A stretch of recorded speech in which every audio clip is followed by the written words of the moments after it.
Now, on the 12th of February, more than 127 million Bangladeshis will be heading to the polls in what is being described as the country's first genuinely competitive national election in more than a decade. The vote comes 18 months after mass student-led protests forced former Prime Minister Sheikh Hasina to flee the country, ending a long and dominant rule. Since then, Bangladesh has been governed by an interim administration led by Nobel laureate Mohammad Yunus, tasked with restoring political normalcy and credibility to the electoral process. For India, the stakes are high. What emerges from Dhaka will not just shape Bangladesh's domestic future, but also determine the trajectory of India's security, border stability and regional influence in East and South Asia. The election is being fought without the participation of the Awami League, which has been barred from contesting. In its absence, the contest is narrowed to three broad political forces. The strongest traditional player is the Bangladesh Nationalist Party, led by Tariq Rahman, the son of former PM Khaleda Zia. Rahman is contesting the election from exile, but remains the party's central figure and decision maker. But he is, of course, back now in the country. The BNP is also a coalition led by Jamaat-e-Islami, which is aligned with the newly formed Nationalist Citizen Party. The NCP is driven largely by Gen Z activists who emerged from the protest movement that toppled Hasina. Election Commissioner Abdur Rahman Al Masood has said the results to tomorrow's 13th national parliamentary election and referendum will be announced without much delay. He said, and I quote, "The voting atmosphere is very good. A festive mood prevails. We are working in a well-planned manner. I hope the results will be published without significant delay," quote unquote, is what he said. He's also inspected the election results dissemination booth at the Election Commission headquarters in Dhaka. Commissioners Mohammad Anwarul Islam Sarkar and Tehmida Ahmed were also present during the visit. Major General Sudhakarji, geopolitical expert, is joining us on this big story. Major General Sudhakarji, the senior election officials claim that the results should be out without much delay. They've also spoken about the mood in Bangladesh before voting. Yes, Uday, good evening. Thank you for inviting me to your channel. I do agree with your articulations, but anything is possible at the moment. Going by the groundswell input, BNP is on the lead and going by the popularity, but then the Jamaati is not far too way behind. If BNP is leading with say 33-34%, going by the input of the environment, Jamaati is around 29. But what is most dangerous, no one seems to be talking. We all are deeply immersed in the election favor and things happening around. The most challenging thing which is happening in Bangladesh today is the security. What after the elections? Even if BNP comes to power, will it have the majority? Out of 300 seats, it is fielding, I think, candidates in 292 odd. And let's say it has a majority. There are three different contingencies. It has a majority. It goes in for a coalition because of lack of majority. And it turns out to be with the least kind of majority. So that third one is ruled out. Second one is quite possible. And the first one is highly possible. Even if that happens, will the security of Bangladesh and stability get restored? That is the moot question. As a military man, that comes to my mind. Back to you, Uday. Breaking news, in fact, also coming in now. Chief Election Commissioner Nasir Uddin will be giving an address at 7 p.m. Bangladesh time, a day before the 13th parliamentary election and referendum is scheduled to be held. The Public Relations Officer of the Election Commission, Rule Amin, has said that the CEC's address will be broadcast live on BTV, Bangladesh radio and private television channels. So all eyes, Pramit Pal Chaudhary, South Asia Head, Eurasia Group, on the CEC of Bangladesh. He's all set to address the nation evening before polling. Yeah, I think it'll be just basically a message of reassurance that people should be allowed, that people should expect to come out. They should feel safe to come out and vote. There are 100,000 Bangladeshi military out on the streets, and I believe about 150,000 or so Bangladeshi police. There has been some violence in the run-up to the election. About somewhere between 200 to 300 people have been killed over the past 18 months in political violence. Most of it, however, is inter-party fighting, or even in some cases intra-party faction fighting. About half of it is BNP fighting BNP. But it's nothing that, should we say, is abnormal by the standards of Bangladeshi or even, should we say, Bengali politics. So therefore, I don't think that will have a major impact. But his vote, I expect his statement to be largely one of reassurance, and he may also give a date or time frame as to when the results should be released. The expectation is that they would be released roughly 2 days after the polling, so Saturday would be the expected date for the results to be released.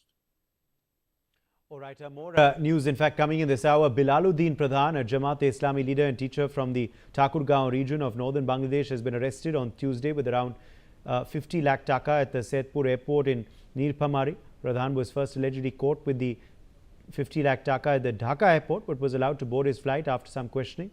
However, he was again caught at the Saidpur airport, from where he was arrested after he complained of illness. He was then taken by ambulance to a nearby hospital, confirmed Superintendent of Police Sheikh Zahidul Islam. Bangladesh Jamaat-e-Islami has described the detention as a staged drama orchestrated by law enforcement agencies.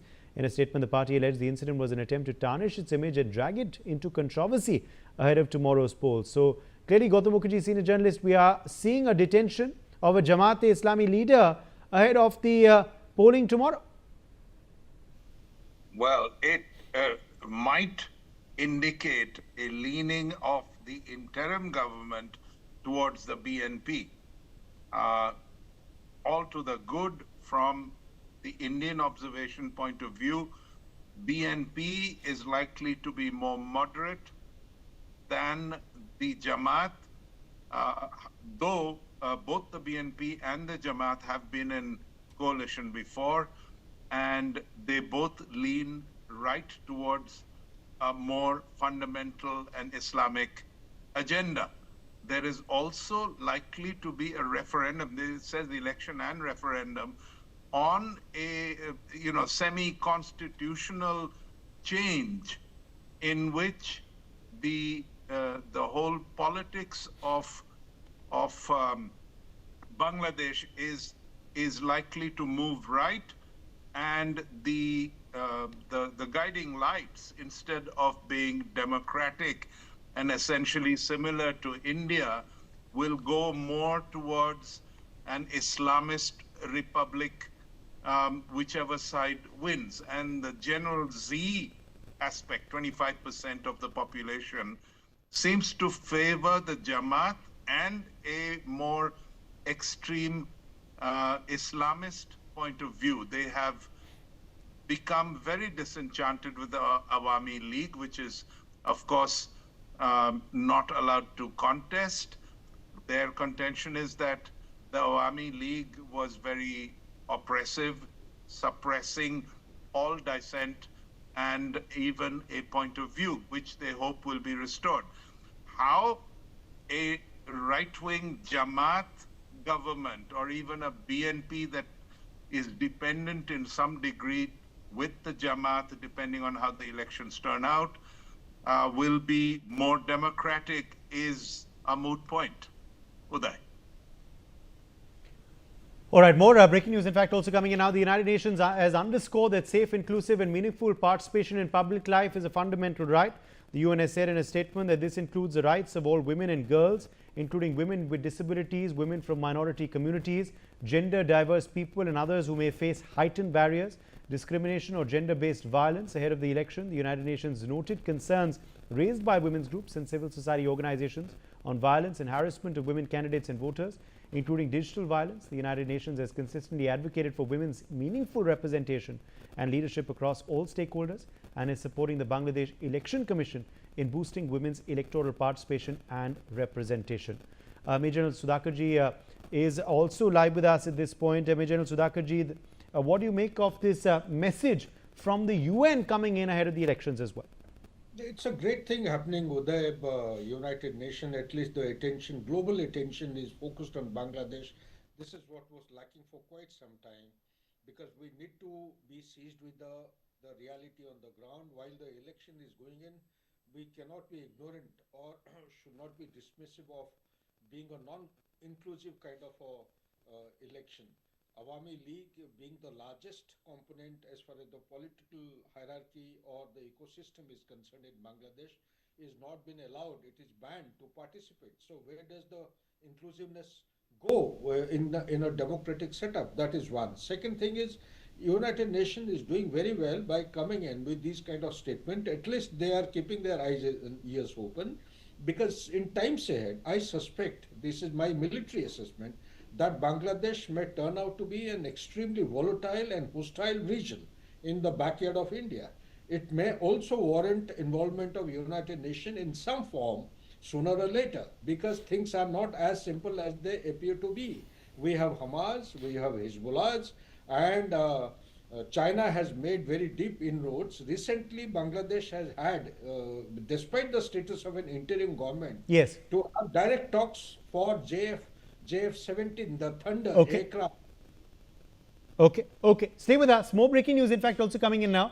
A delegation of the Chinese Election Observation Mission has met the Jamaat-e-Islami Amir Dr. Shafiqur Rahman at the party's Bashundar office in the capital. The four-member delegation was led by Chinese diplomat Chen Wei. The team will directly observe Bangladesh's voting process as part of China's broader strategic, economic and geopolitical engagement with the country. During this meeting, the Chinese representatives expressed hope that the government and people of Bangladesh would be able to hold the February 12th national election in a free and orderly manner.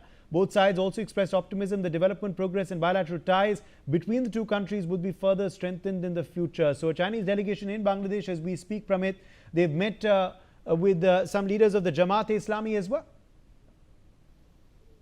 Well, I think we have no doubts that Jamaat, despite the fact that its manifesto said it would try to build relations with all countries, has been very clear that it sees India as the most adversarial of Bangladesh's regional partners, and would very much like to balance that with relations with Pakistan or China.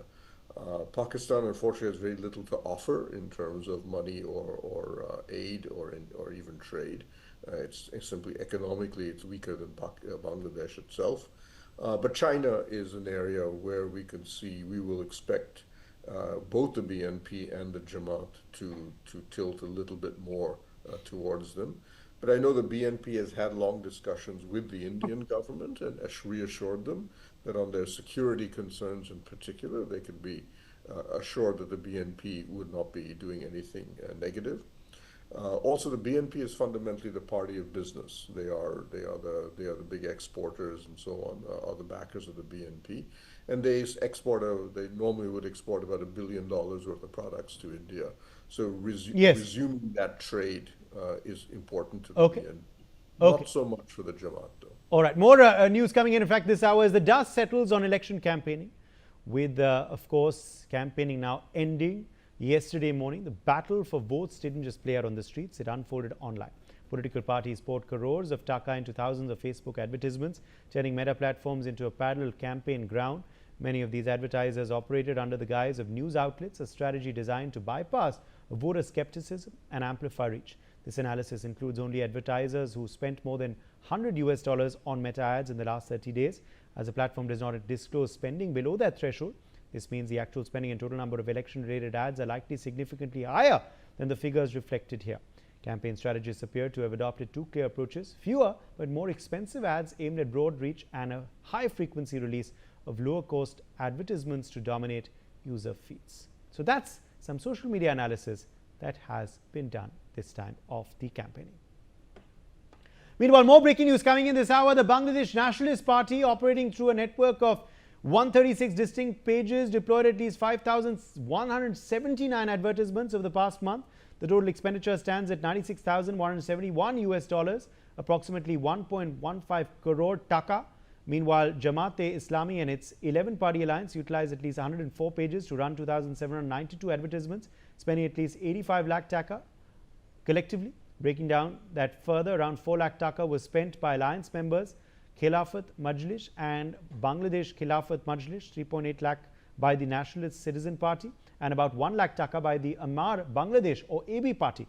With digital campaigning becoming increasingly central to election strategy, this online spending war highlights how social media platforms have become the new front lines of political contests. Gautam Mukherjee, this is new campaigns now, relying a lot on digital ads. That's why spending from parties online has increased. But it seems BNP has led the spending this time around. Yes, I think BNP is the better healed of all of them. I don't know how much money the Jamaat is able to get from its friends abroad, but in any case, the digital spend is not surprising. This is the trend all over the world now, because more and more people get their news online, and they trust it more because it can be cross-referenced to a greater degree. So, this is all, I think, par for the course. What happens next is something that we all have to observe. The Bangladesh economy is in a sorry mess. Is China able to prop it up?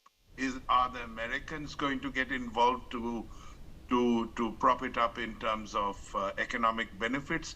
They've recently given a concession on tariffs, but there's a long way to go in terms of restoration of a balance. To do without India, as many Yes. of the Gen Okay. Z would like to see, Okay. is not going to be easy.